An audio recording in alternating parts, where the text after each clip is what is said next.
Well, thank you all for coming. And the first speaker would be Mr. Giorno.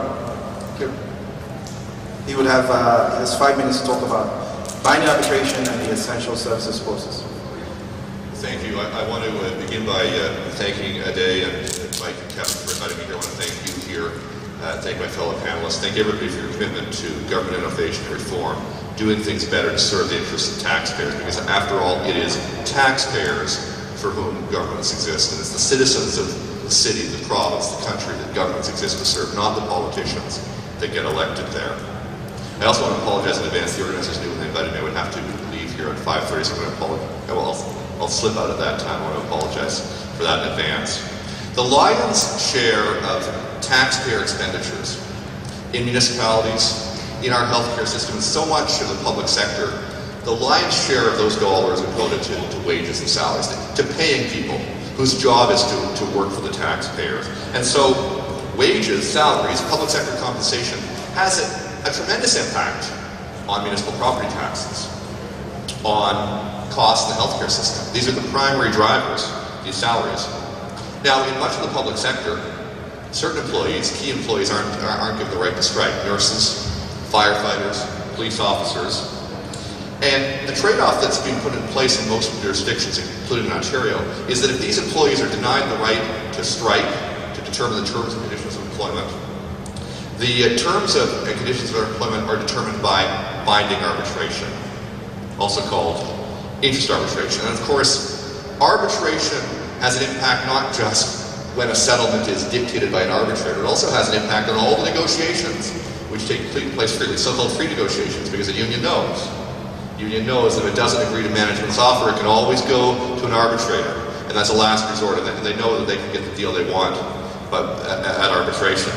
So the ongoing issue, it's been an issue that's been in existence for decades now, is whether these arbitrators, when they are determining the compensation of nurses and firefighters, police officers, other public sector employees, should be required to take into account the interests of the taxpayers who are footing the bill for all this.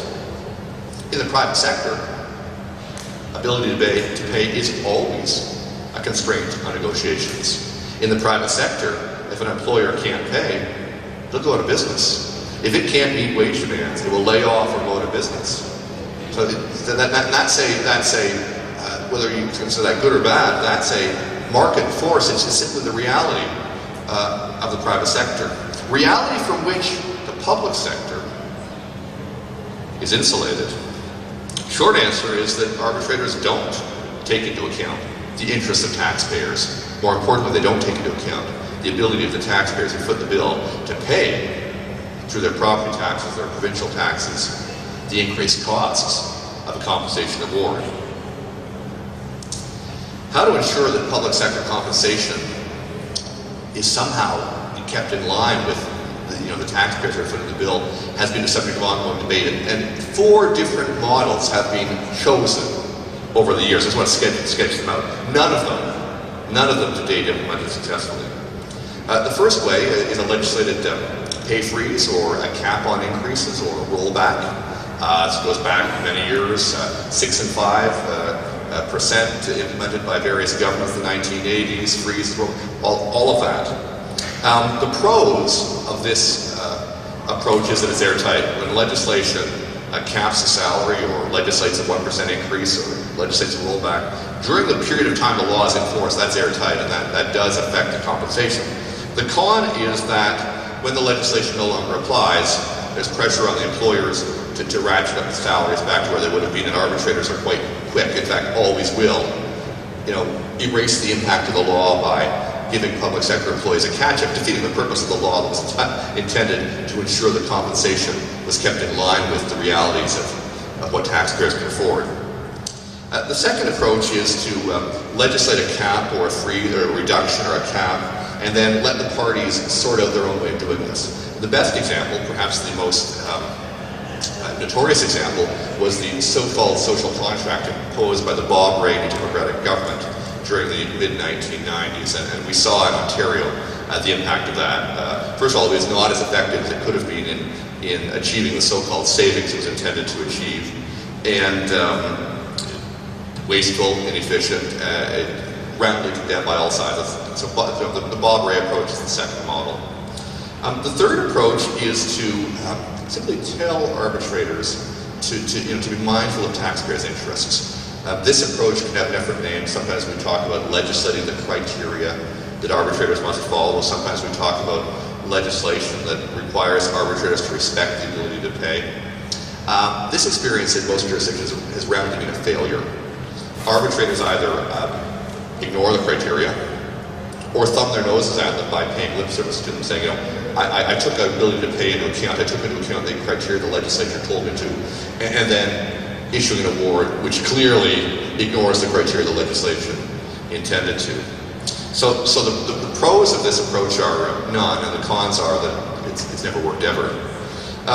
The fourth approach is to take decisions out of the hands of professional arbitrators and place them in the hands of a new body or a new group, not subject to union pressure. Now, something to know about professional arbitrators. Unions will tell you, well, arbitrators are chosen by consensus. A union and an employer have to agree on that. The reality is, in Ontario and most jurisdictions, the unions are far more discriminating consumers of arbitrators than management has been. Unions will blacklist an arbitrator who doesn't give awards that unions like. It's as simple as that. Arbitrators whose bread and butter, whose livelihood depends on being appointed, or soon realize that they're blacklisted by a union, they're not going to eat or won't work. So the reality is unions for the years have been able to impose incredible pressure on interest arbitrators.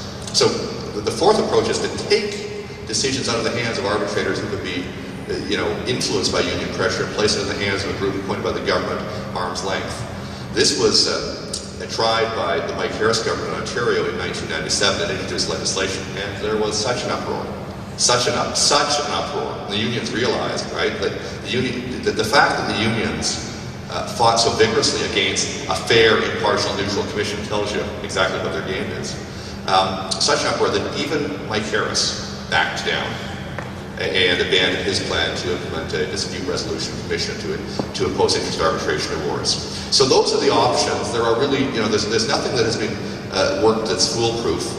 And I lay those out as a basis for discussion because one thing is clear, and that is that if ever we lose sight of the fact that the government exists to serve the citizens and that public services, as the name suggested, are there to serve the public, and if we lose sight of that and we see public service or government as existing only to fill the ends of those who are employed by government and public service, we've got a lot of problems.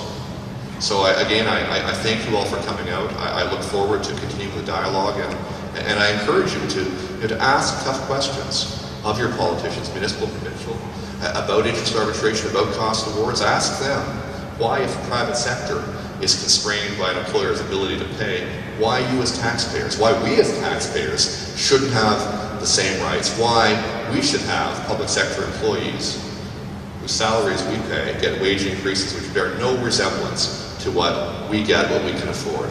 Thank you very much.